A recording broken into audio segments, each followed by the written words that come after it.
온 땅의 언어가 하나요 말이 하나였더라. 이에 그들이 공감으로 들었다.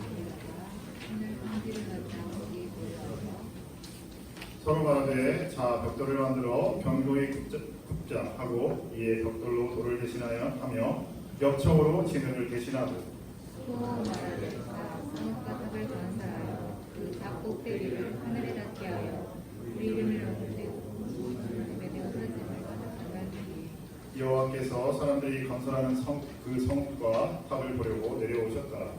여호와께서 이르시되 우리가 너 하나는 네가 찢어가였으니 이후로는 누가 하고자 하는 일을 할 수 없으리로다. 자 우리가 내려가서 거기서 그들의 언어를 혼잡하게 하여 그들이 서로 알아듣지 못하게 하자 하시고 여호와께서 거기서 그들을 수면에 흩으셨으므로 그들이 의심을 함께 읽겠습니다. 그러므로 그 이름을 바벨이라 하니 이는 여호와께서 거기서 온 땅의 언어를 혼잡하게 하셨음이니라. 여호와께서 거기서 그들을 온 지면에 흩으셨더라. 아멘. 10장 말씀에서처럼 하나님께서는 노아의 계보를 통한 후손들이 어떻게 퍼져나갔는지를 기록을 하고 있고 오늘 우리가 읽은 말씀은 이제 그 이후에 많은 사람들이 땅에 번성을 했겠죠. 그 인구, 그 많은 사람 민족들이 어떠한 삶을 살았는지 또 그 바벨탑 사건을 우리에게 보여주고 있습니다. 이렇게 해서 성경에 보게 되면 지난번에 얘기했지만 그 배경이 어디에 있습니까? 바로 고대 근동의 민족들이 어떻게 생겨났는지와 그 역사를 우리에게 가르쳐주고 있다는 것입니다. 그래서 이런 계보들이 굉장히 성경을 보게 되면 또 다시 뒤에 보게 되면 여러분들이 성경책을 보면 많이 등장하는 것을 우리가 알 수 있습니다. 어떻게 보면 조금 지루할 수 있지만 이런 계보를 자세하게 기록함으로써 하나님의 말씀의 그 역사성과 사실성을 우리에게 보여주고 있습니다. 그리고 오늘 11장 말씀에서는 이렇게 수많은 민족들이 왜 흩어졌는지를 우리에게 보여주는 사건이 바로 11장 말씀 바벨탑 사건이라고 할 수가 있습니다. 그래서 우리가 바벨 또 바벨론 그리고 오늘 말씀 속에서 말과 언어가 하나가 되었다는 사실을 염두에 두고 말씀을 좀 더 자세하게 보기를 원합니다. 그래서 우리가 이 바벨론 뭐 이런 얘기를 많이 들어보셨죠? 어른들 같은 경우에는 이 바벨론이라는 것을 뭐 대출회사 좀 그렇게 알고 계시는 분도 있을 거예요. 하지만 우리 학생들은 이 바벨론은 어떻게 보면 하나의 국가의 도시 이름이었습니다. 바벨론은 고대 근동에 있었던 도시 국가 가운데 하나였고 또 주전 약 1890년경 19세기경이죠. 주전 그러니까 예수님께서 오시기 전 1890년대에 세워진 아모리인에 의해서 세워진 도시 국가였다고 역사책에도 기록되어 있습니다. 그리고 당시 우리가 알고 있는 그 당시에 유명한 왕이 있습니다. 우리가 잘 알고 여러분들이 아마 세계사를 배웠다면 들어봤음직한 이름입니다. 바로 함무라비 왕이 이 당시에 바벨론 왕이었습니다. 여러분들이 알고 있는 함무라비 거전이 이 왕에 의해서 세워졌습니다. 만들어졌습니다. 그리고 주전 1595년경에 히타이트의 침략을 받아서 바벨론 왕국이 멸망을 하게 됩니다. 그 왕국을 구바벨로니아라고 세계사 기록을 하고 있습니다. 그러니까 바벨로니아라는 국가가 딱 한 번 세워져 가지고 딱 멸망한 게 아니라 한 두 번에 걸쳐서 구시대와 신시대로 나눠지게 된다는 것이죠. 그래서 당시에 그 바벨론 처음에 세웠던 왕국은 19세기죠. 그러니까 지금부터 치면 약 4천년 전에 바벨론 왕국이 구바빌로니아가 세워졌고 그 당시에 함무라비 왕이 법전을 만든 그 함무라비 법전이 그 당시 유명한 우리가 기억할 수 있는 역사적인 사건이었다는 것이죠. 그리고 우리가 지도를 보게 되면 그 당시 메소포타미아 지역이죠. 메소포타미아 문명입니다. 아무튼 성경이 배경으로 하는 그 세상은 시대는 바로 이 메소포타미아 문명을 기반으로 하고 있습니다. 우리 지도에 보이면 보이듯이 바벨로니아 왕국은 밑에 지역에 티그리스강과 유프라데스강 사이에 위치해 있습니다. 그리고 수메르 국가, 그러니까 수메르 문명 다음에 나타난 것이 바로 이 바벨로니아 문명이었습니다. 그래서 당시에도 큰 어떻게 보면 강대한 민족을 형성했던 것을 우리가 볼 수 있습니다. 그리고 그 후에 이제 그 멸망 후에 다른 민족이 잠깐 들어왔다가 다시 갈대아인에 의해서 이 지역이 통일이 되게 됩니다. 갈대아인에 의해서 다시금 신바빌로니아가 주전 예수님께서 오시기 전에 8세기경에 세워지게 됩니다. 우리 성경에 기록된 바로 그 바벨론이 지금 이제 신바빌로니아 국가에 해당되는 나라입니다. 그래서 성경책에 보게 되면 굉장히 이 바벨론이라는 명칭이 자주 나옵니다. 그래서 성경의 구약 시대에는 한 나라, 한 국가, 이스라엘 멸망시키는 어떤 국가로서 기록이 되지만 그 뒤에 갈수록 하나님을 대적하는 어떤 사단의 권세, 사단의 무리로 성경은 상징적으로 그 바벨론을 표현을 합니다.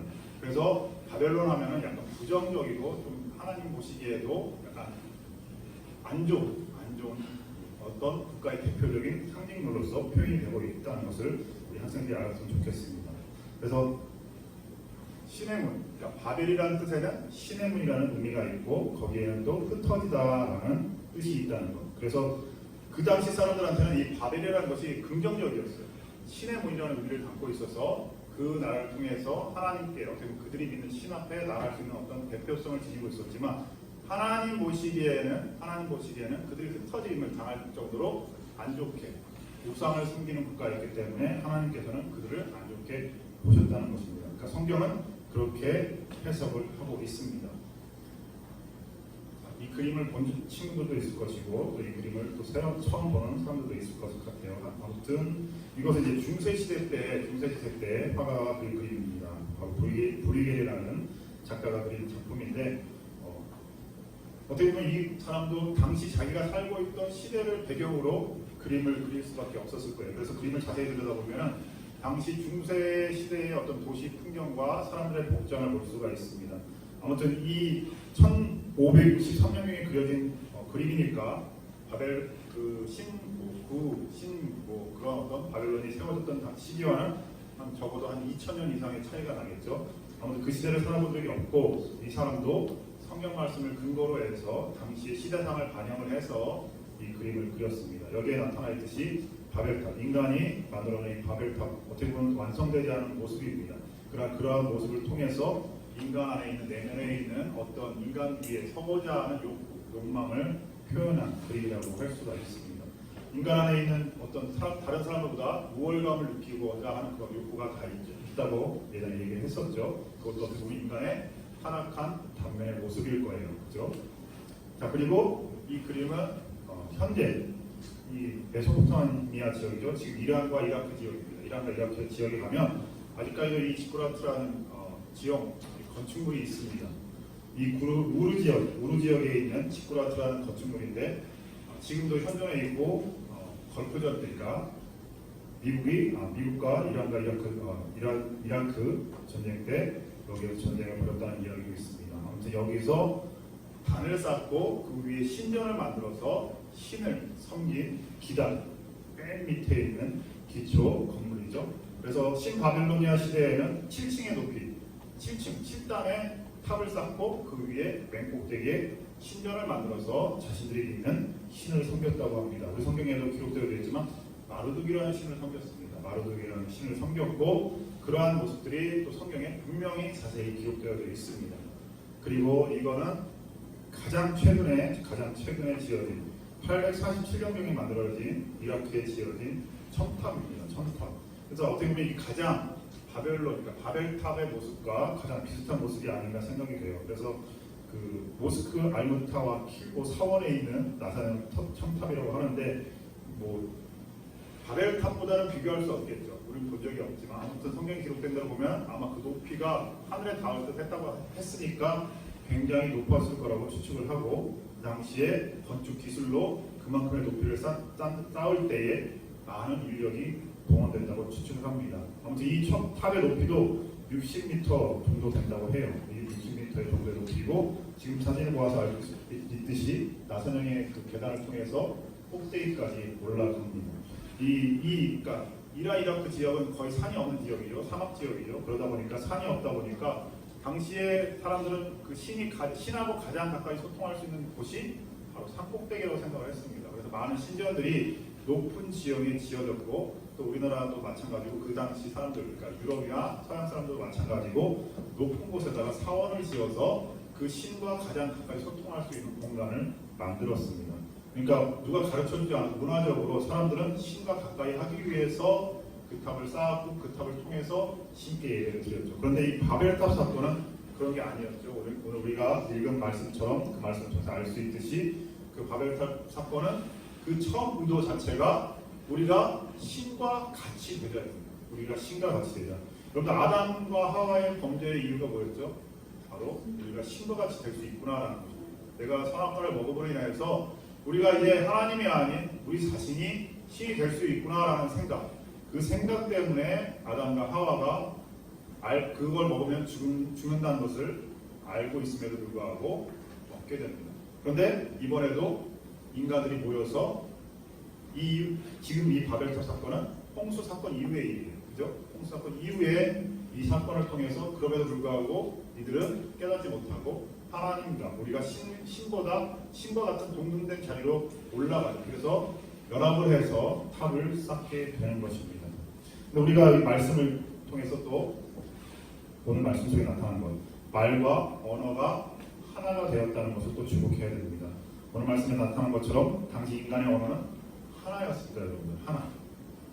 그러나 바벨탑을 쌓는 사건이 하나님 보시기에 악하여서 그들의 언어를 하나님께서 혼잡하게 하셨다고 7절 말씀에 기록하고 있습니다. 그러니까 말이 하나가 되니까 사람들이 소통이 쉬워지고 소통을 통하여서 많은 사람들이 모여서 그래 우리가 신과 동등된 위치 그 탑을 쌓음으로 인해서 그 높은 곳에 올라가서 우리가 그 신의 위치에서 세상을 바라보자 라는 의도를 가지고 탑을 쌓기 시작했다는 것.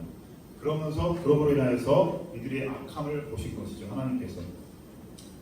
자, 11장 7절에서 이렇게 기록하죠. 자, 우리가 내려가서 거기서 그들의 언어를 혼잡하게 하여 그들이 서로 알아듣지 못하게 하자 하시고 라고 기록하고 있습니다.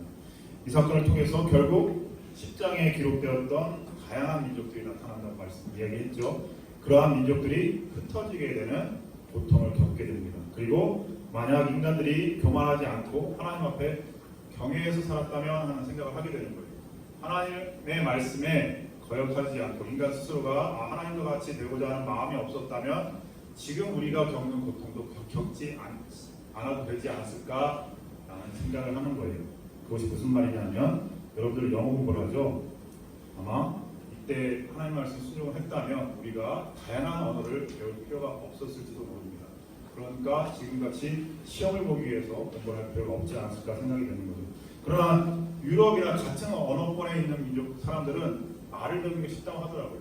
이 말을 왜냐하면 비슷비슷한 말이기 때문에 영어권의 사람들, 유럽이나 영어권의 사람들은 그들의 문법이 같기 때문에 단어 몇 가지만 외우면 그들의 말을 쉽게 배울 수 있다고 합니다. 우리가 영어를 배울 때 어려운 것은 그들의 문화도 다르지만 또 어순도 다르고 어법이 다르기 때문에 어렵다고 이야기합니다. 아무튼 여러 가지 어떻게 보면 전설적인 사건이지만 이 바벨탑 사건을 통해서 하나님께서는 그들의 악함을 보시고 인간의 악함을 보시고 결국엔 저들을 우리가 알아듣지 못하게 혼잡하게 해서 흩어버리자라는 결심을 하게 되는 계기가 되었습니다.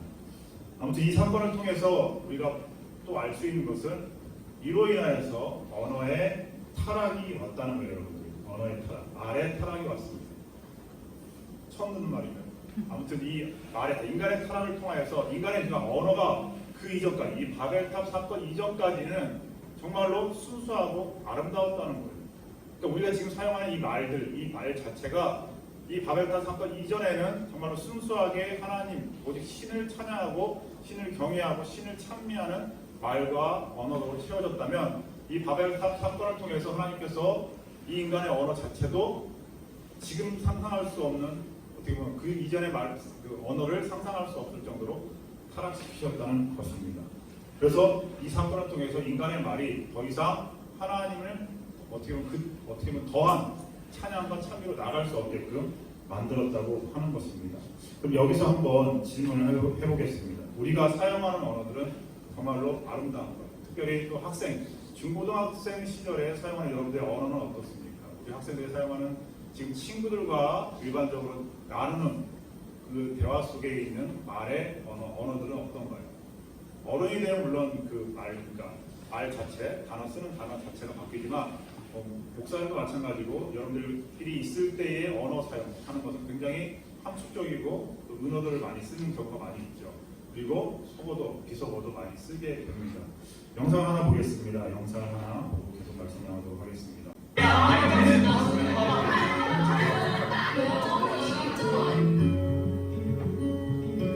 내가 이제 뭐냐면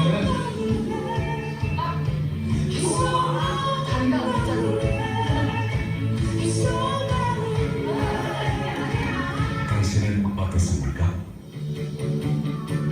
아름다운 우리말을 쓰는 당신이 아름답습니다.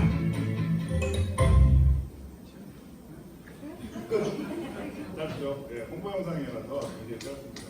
너무 짧아도 또 놀라는군요.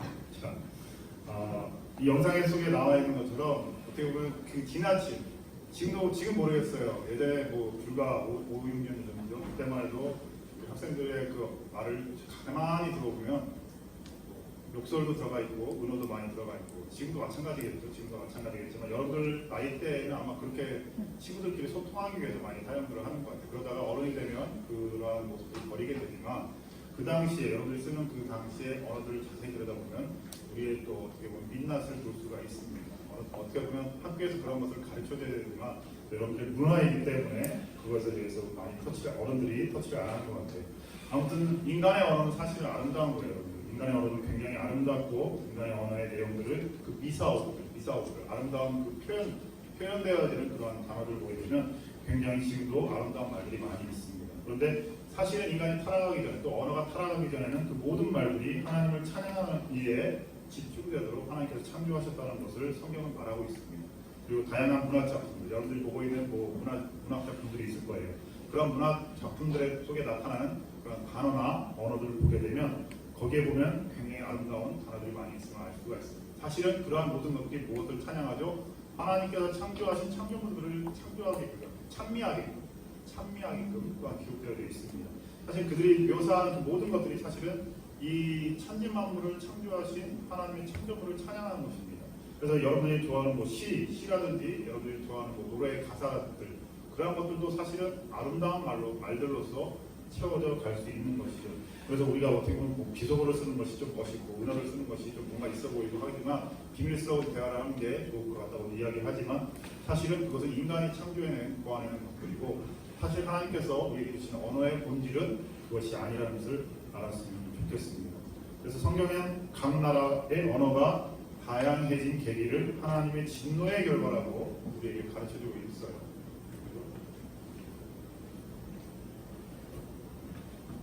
그리고 그 안에 있는 인간의 근데 그런 하나님의 창조물, 그러니까 하나님의 창조물이었던 어떻게 보면 언어도 인간의 욕심이 들어가게 되니까 인간의 욕망과 욕심이 들어가게 되니까 결국 어떻게 보면 불완전한 인간의 욕심으로 인해서 하나님의 진노를 사게 됐고 그로 인해서 지금 우리가 사용하는 언어는 그 하나님을 바르게 표현할 수도 없고 바르게 묘사할 수도 없다고 말하고 있는 것입니다. 그럼에도 불구하고 믿는 그리스도인들은 하나님의 말씀을 통해서 하나님을 어떻게 또 묘사하고 또 하나님을 어떻게 찬양하는지를 배울 수가 있습니다. 우리가 찬양하는 그 찬양의 가사들과 세상 사람들이 노래하는 세상 사람들이 만들어 놓은 그 가사의 내용을 한번 비교해 보세요. 인간 중심적이죠. 굉장히 인간 중심적입니다. 세상 사람들이 만들어 놓은 노래의 가사들을 보면 굉장히 인간의 감성을 자극하고 인간의 내면에 있는 모습들을 끌어내는 것 같지만 결국에 거기에 대한 해결책은 없습니다. 하지만 성경이 말하니까 우리가 찬양하는 찬양의 가사들은 하나님을 향하여 있고 그 하나님을 통해서 우리가 위로를 얻을 수 있다고 찬양의 가사들은 그렇게 기록되어 있습니다. 그런 것을 봤을 때 우리가 사용하는 그 말들에 있어서도 한 번쯤 더 생각하고 사용하는 것이 좋다라는 것을 우리가 성경을 통해서 배울 수가 있습니다. 그리고 우리가 말씀 하나 보도록 하겠습니다. 앞에 나와 있습니다. PPT 화면에 떠 있는 창세기 8장 21절 말씀을 읽고 말씀을 마무리하도록 하겠습니다. 창세기 8장 21절 말씀입니다. 우리 함께 읽겠습니다. 여호와께서 그 향기를 받으시고 그 중심에 이르시되 내가 다시는 사람으로 말미암아 땅을 저주하지 아니하리니 이는 사람의 마음이 계획하는 바가 어려서부터 악함이라. 내가 전에 행한 것 같이 모든 생물을 다시 멸하지 아니하리니. 아멘. 지난번에 우리가 읽었던 창세기 8장의 말씀입니다. 지난 그 8장의 말씀 어떻게 보면 이 8장 21절에 나와 있는 것처럼 하나님이 이미 알고 계셨습니다. 노아의 홍수로 심판한 후에도 사람은 결코 변하지 않는 하나님께서 가셨다는 것이죠. 그리고 오늘 말씀도 수천 년 전에 있었던 사건을 통해서 우리에게 인간의 그 언어, 우리가 사용하는 언어에 대해서 다시 한번 생각하게끔 말하고 있습니다. 그래서 8절, 1절에서부터 8절이라는 어떻게 보면 그 인간의 역사를 추적해서 짧은 구절을 통해서 인간의 역사를 추적해서 말하고 있습니다. 그래서 우리는 그 속에 있는 깊이 있는 어떤 사건의 전말을 정확하게 알 수 없지만 그 말씀을 통해서 우리는 그 말씀이 1절에서부터 바벨탑 사건이 그저 우리가 흥미롭게 읽을 만한 어떤 전설적이고 신화가 아닌 그 사건 속에 나타난 하나님께서 실제적으로 있었던 어떤 역사적인 사실을 통해서 인간 삶에 있어서 인간의 어떤 지금의 다양한 민족과 문화가 어떻게 나타나는지를 보여주고 계신다는 것입니다. 그리고 지금도 마찬가지로 그 일들은 벌어지고 있습니다. 우리가 지금 코로나19라는 어떻게 보면 굉장히 어려운 상황, 어려운 시기를 지나고 있습니다. 근데 이 코로나 바이러스로 인해서 새로운 어떤 인간의 다양한 문화를 보게 되는 거예요. 어떻게 보면 지금까지 인터넷이라든지 또 인간의 어떤 과학기술의 발달로 인해서 세계가 마치 하나의 공동체처럼 움직여 왔어요. 그래서 1일 생활권이라는 말들도 나온 것처럼 비행기를 한번 타면 내가 오늘 점심을 일본 도쿄에 가서 먹고 그 다음에 미국에 가서 저녁을 먹고 그 다음에 다음날 아침에 한국에 와서 학교를 갈 수 있다 아니면 직장에 출근할 수 있다라는 말이 나올 정도로 시대가 많이 바뀌었습니다. 그런데 이 코로나 바이러스로 인해서 세계가 마치 하나처럼 움직이던 것이 지금 코로나 바이러스로 인해서 문이 닫혔어요. 교류의 문이 닫혔습니다. 서로가 안전을 위해서 교류를 끊고 경제적 활동도 끊었어요. 그런 모습을 통해서 지금까지 우리 스스로가 다시금 어떻게 보면 바벨탑 사건 때처럼 우리가 뭔가를 할 수 있다고 생각하던 그 순간에서 이 바이러스 사건을 통해서 다시금 각 나라 중심으로 바뀌고 있다는 것입니다. 그러나 물론 다시 이 바이러스 사태가 진전이 되면 예전처럼 돌아갈 수는 있을 것입니다. 하지만 이러한 일들을 통해서 우리가 생각해야 될 것은 우리가 보이지 않는 바이러스로 인해서도 하나님께서 우리에게 깨닫게 하시는 바가 있다는 것이죠.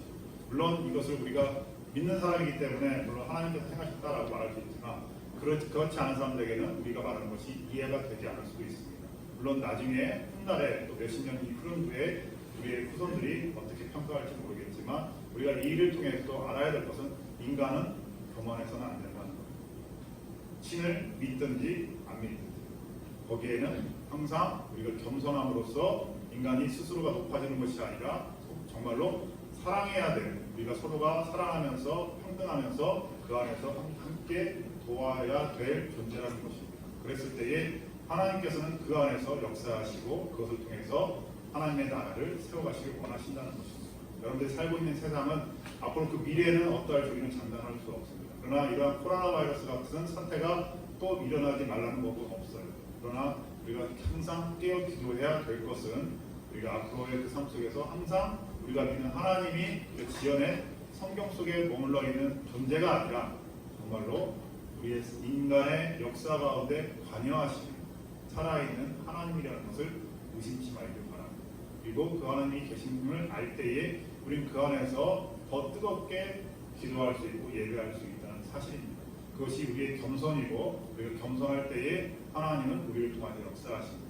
그렇게 쓰임받는 우리 학생들 되길 원해요. 그리고 그렇게 쓰임받아서 하나님의 뜻이 하나님의 꿈이 여러분들의 비전이 되길 원합니다. 우리의 그 찬양처럼 하나님의 가사처럼 하나님의 꿈이 여러분들의 비전이 되어져서 우리 가운데에서도 우리 학생들 가운데에서도 세계 질서를 또한 나라를 이끌어갈 수 있는 리더들이 나오길 주님의 이름으로 축원합니다. 기도하겠습니다. 고마우신 하나님 아버지 감사합니다. 우리 학생들 불러주시고 예배자를 인도하시니 감사드립니다. 오늘 바벨탑 사건에 대해서 우리가 봤습니다. 이 바벨탑 사건 참으로 수천 년 전에 지금도 상상할 수 없는 4,000년 전의 시간의 역사를 지니고 있습니다. 그 이전에 있었던 그 사건을 우리는 본 적이 없지만 이 말씀 우리에게 주는 시사하는 교훈은 큰 것인 줄 압니다. 우리가 정말로 교만할 때에 하나님의 진노하시고 교만 가운데 우리를 깨닫게 하시며 하나님의 훈육이 그 속에 담겨있는 줄 압니다. 우리가 주님 앞에 겸손하여서 우리에게 주어진 그 길 가운데서 함께 하시는 주님을 바라보러 나아가기 원합니다. 우리 학생들 가지고 있는 그 꿈과 비전이 항상 기도하면서 하나님께서 가르쳐 주신 꿈과 비전이 될 수 있도록 지금 도와주시옵소서. 우리의 말과 언어가 하나님의 보시기 합당한 언어와 말들로 채워져가게 도와주시옵소서. 예수님의 이름으로 기도합니다.